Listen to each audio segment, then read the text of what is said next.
Hi everyone, welcome to your week 4 video. You made it! Congratulations! It's the final week of our semester, but that doesn't mean that there isn't a lot of work to do. So I'm going to make a brief video here so you can get to work. The focus of this video is primarily going to be on IDA number 4 and your design document report and presentation. So let's dive right in.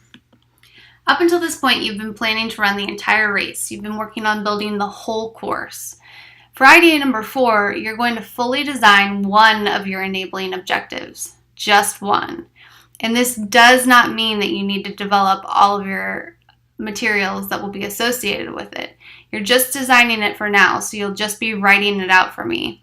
Specifically, you need to write a well-written enabling objective, explain the instructional methods that will be used in the activity, explain the practice or activity that aligns with the enabling objective, indicate what the aligned assessment will be, and provide a brief description of the delivery mode and/or media involved in the instructional activity.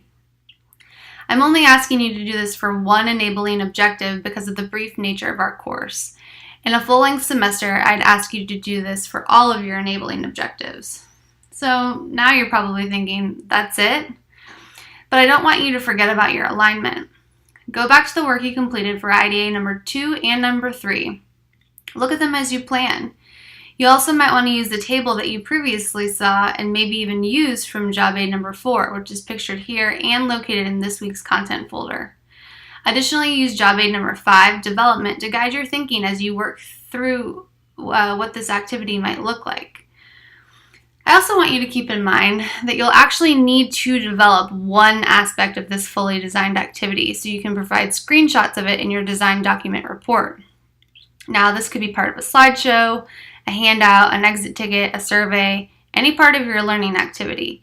I want you to at least get a taste of what it's like to develop a part of instruction.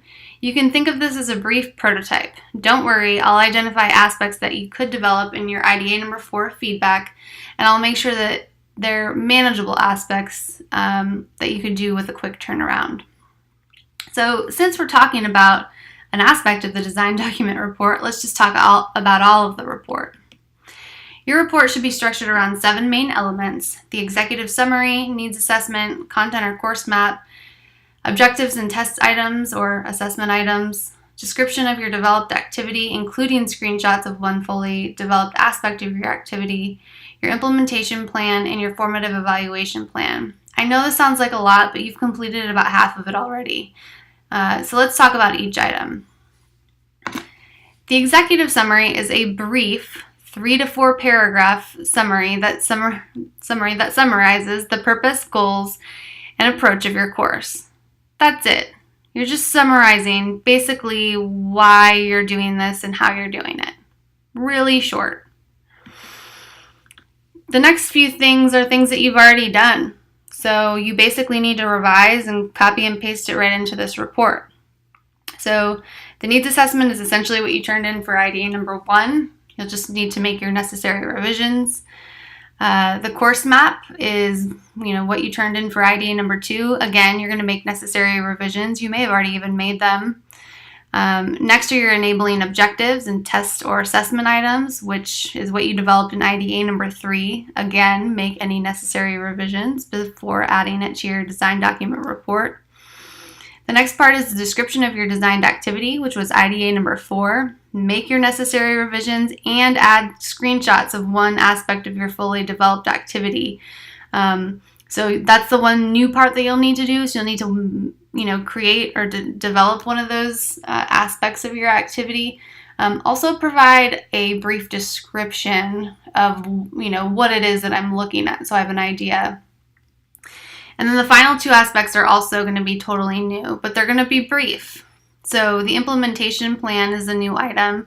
You can use job aid number 6 to help you create a brief implementation plan. Again, if this were a full-length semester, I'd actually ask you to implement your instructions so that you could then evaluate it, but we just don't have enough time for that this summer.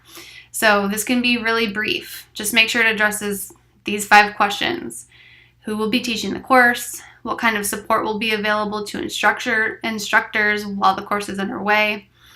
How will you deal with any unexpected problems that occurred during implementation?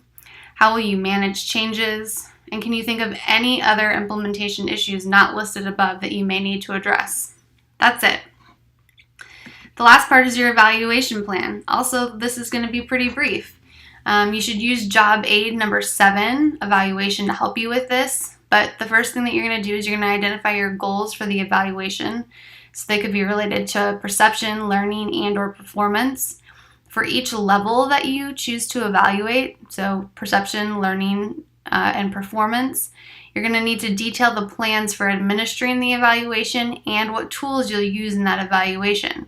So if you're looking at levels, 2 and 3, you're going to answer the questions about how you're going to administer the evaluation and the tools that you'll use for both levels 2 and 3.